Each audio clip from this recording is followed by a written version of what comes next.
Bonjour à tous, dans cette vidéo on va corriger sur un exercice de préparation à l'oral qui s'appelle cycle de Brighton-Joule, donc un exercice de thermodynamique. Donc on nous dit qu'un cycle de Brighton-Joule est formé de deux adiabatiques réversibles et de deux isobars alternés, représentés sur un diagramme de Watt ci-contre. Et on envisage de le faire fonctionner soit en moteur, soit en pompe à chaleur, et on veut calculer le rendement à chaque fois dans les deux cas. Donc dans un premier temps, on veut fabriquer un moteur, donc on va rappeler le principe de fonctionnement du moteur. Donc vous avez le fluide qui circule dans les différentes parties de la machine, qui va être tantôt au contact d'une source qui va être une source chaude, et au contact d'une source froide. Donc on va avoir la source chaude, la source froide, et à un moment donné, dans le cycle, le fluide va donner du travail à des pièces mobiles qui constituent le milieu extérieur. Et donc la source chaude va fournir au fluide un transfert thermique QC, donc positif. Le transfert thermique QF va être négatif dans le cas d'un moteur, puisque c'est en fait le fluide qui va rejeter un transfert thermique à l'extérieur. Et le travail, même chose, va être rejeté à l'extérieur. Donc si on le prend conventionnellement gagné par le fluide, il est négatif. Donc on veut calculer le rendement, donc on va rappeler la définition du rendement. Le rendement, c'est la valeur absolue du bénéfice sur le coût. Et donc pour un moteur, le bénéfice, c'est tout simplement le travail qui est fourni à l'extérieur. Et le coût, c'est le transfert thermique qui est prélevé à la source chaude. Et donc on va mettre un moins pour avoir une valeur qui va être positive. Et pour calculer ce transfert thermique dans le cadre de cet exercice, le rendement, pardon, on va rappeler que sur un cycle, on a delta U qui est égal à 0 et qui est égal à la somme des transferts énergétiques, donc aussi bien le travail que les transferts thermiques. Et donc on peut déduire de ça que W, ou tout le moins moins W, est égal à QC plus QF. Et donc on en déduit que le rendement est égal ici directement à QC plus QF sur QC, ou encore 1 plus QF sur QC. Donc maintenant, on est dans le cadre du moteur ici. Donc le moteur fonctionne avec un cycle parcouru en sens horaire. Donc on va travailler dans ce sens-là.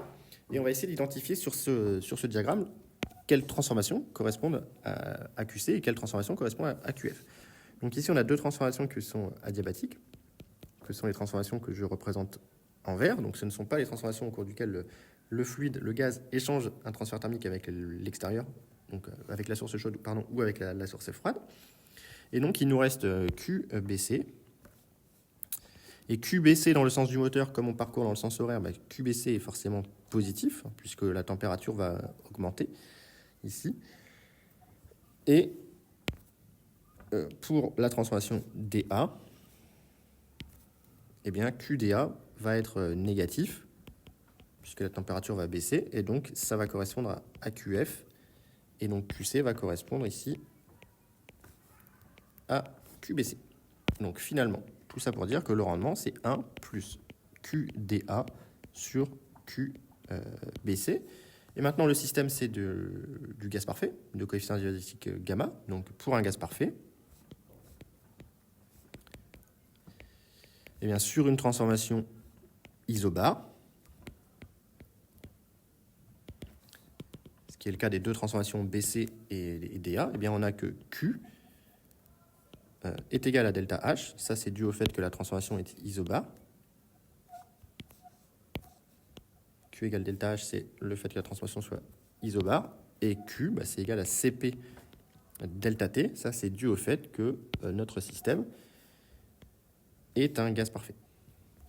Avec le fameux Cp qui est égal à gamma NR sur gamma moins 1 pour un gaz parfait. Donc de ça, je déduis que QBC, c'est égal à Cp facteur de Tc moins Tb. Et je déduis que QDA, c'est égal à Cp facteur de Ta moins Td. Donc avec ça, j'en déduis que le rendement est égal à 1 plus Cp Ta moins Td divisé par Cp Tc moins Tb. ce qui me permet de simplifier CP, et de me retrouver avec un quotient qui dépend uniquement des températures. Et donc maintenant, je vais aller déterminer les températures, puisque on sait que AB et CD sont adiabatiques réversibles.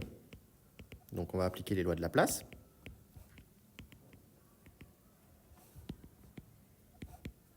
Et donc les lois de Laplace vont me permettre d'écrire en pression, ici température, puisque j'ai besoin des températures. Donc P1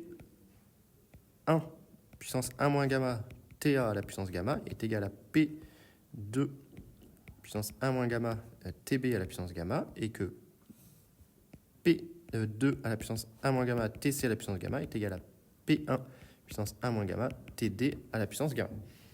Moi, j'ai besoin de TA moins TD sur TC moins TB. Donc, je vais isoler TD et TB, par exemple. Donc, j'en déduis que TD est égal à P2 sur P1 à la puissance 1 moins gamma sur gamma fois TC. Et je déduis que TB est égal à P1 sur P2 à la puissance 1 moins gamma sur gamma fois TA. Tout ça, je l'injecte dans le rendement, et j'en déduis que ρ est égal à 1 plus TA moins, je vais factoriser directement par TA, facteur de 1 moins P1 sur P2 à la puissance 1 moins gamma sur gamma, divisé par TC moins TB. C'est pas ça que je vais faire ici. Je vais essayer de faire apparaître un quotient de température qui se simplifie. Donc TA moins TD, ça va me faire du TA moins TC. Donc ça va me faire plus TA moins TD que je remplace par TC fois P2 sur P1 à la puissance 1 moins gamma sur gamma, divisé par TC que je garde, moins TB que je fais apparaître TA, P1 sur P2 à la puissance 1 moins gamma sur gamma, fois TA. Et donc là, je suis presque arrivé à ce qui m'intéresse. Donc je vais l'écrire comme 1 moins, plus, pardon, je vais multiplier par P2 sur P1 à la puissance 1 moins gamma sur gamma, en haut et en bas. Voilà. Et donc en faisant cela, au dénominateur, il va me rester TC fois P2 sur P1 à la puissance 1 moins gamma sur gamma, moins TA. Et là, je reconnais que je m'aperçois que ce quotient vaut moins 1, finalement. Et donc, j'en déduis que le rendement est égal à 1 moins P2 sur P1 à la puissance 1 moins gamma sur gamma. Et P2 sur P1, ce n'est rien d'autre que dans cet exercice petit a. Donc, ça fait 1 moins petit a à la puissance 1 moins gamma sur gamma. Et donc, je peux faire l'application numérique. C'est 8 et 1,4. Donc, ça fait 8 à la puissance moins 0,4 sur 1,4.